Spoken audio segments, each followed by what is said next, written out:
নানা মিথ্যা অভিযোগের কারণে স্বামীর সংসার থেকে চলে এসেছি, এখন আমার স্বামী আমাকে আবার সংসারে ডাকছেন, আমি কি এখন ফেরত যেতে পারি? এই বিষয়ে আপনার পরামর্শ কি বোন নাসরিন?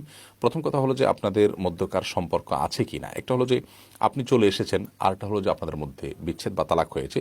যদি সেরাই দৃষ্টিকোণ থেকে তালাক না হয়ে থাকে, জাস্ট আপনি চলে এসেছেন অভিমান করে, সেখান থেকে অত্যাচার সহ্য করতে না পেরে, কষ্ট সহ্য করতে না পারে, তাহলে সেই ক্ষেত্রে আপনি আবারও যাওয়ার সুযোগ আছে। কারণ হলো আপনাদের মধ্যে বিচ্ছেদ বা তালাক যেটি, সেটি এখন হয়নি যেহেতু, তাহলে সেক্ষেত্রে আপনার যাওয়ার সুযোগ আছে। অতএব আপনাদের অবস্থাটা, স্ট্যাটাসটা কি? আপনারা কি স্বামী স্ত্রী আছেন, নাকি আপনাদের মধ্যে সম্পর্ক ছিন্ন হয়ে গেছে? আপনার স্বামী আপনাকে তালাক দিয়েছেন কিনা, অথবা আপনি অর্পিত তালাকের যে ক্ষমতা সেটা প্রয়োগ করেছেন কিনা, এটার উপরেই নির্ভর করবে আপনি ফিরে আসতে পারবেন কি পারবেন না, সে বিষয়টি সেটি জানতে হবে।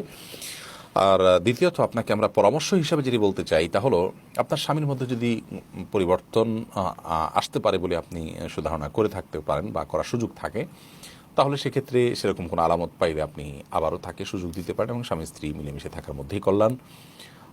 প্রয়োজনে আপনি দেখতে পারেন তাকে আরেকবার সুযোগ দিয়ে যে তিনি আদৌ পরিবর্তন হয়েছেন কিনা। কিন্তু আশাটা নির্ভর করবে আপনার বিবাহটা এখনও টিকে আছে নাকি তালাক হয়ে গেছে, সেই দৃষ্টিকোণ থেকে জন্য কী ঘটেছে সেটি দেখতে হবে। নিছক আপনি রাগ করে চলে গেছেন, আপনার স্বামী আপনাকে তালাক দেয়নি, আপনি কোনো কিছু করেননি, জাস্ট অভিমান করে একজন দূরে আছেন, এরকম যদি হয় তাহলে সেক্ষেত্রে আপনার মধ্যে তালাক হয়নি।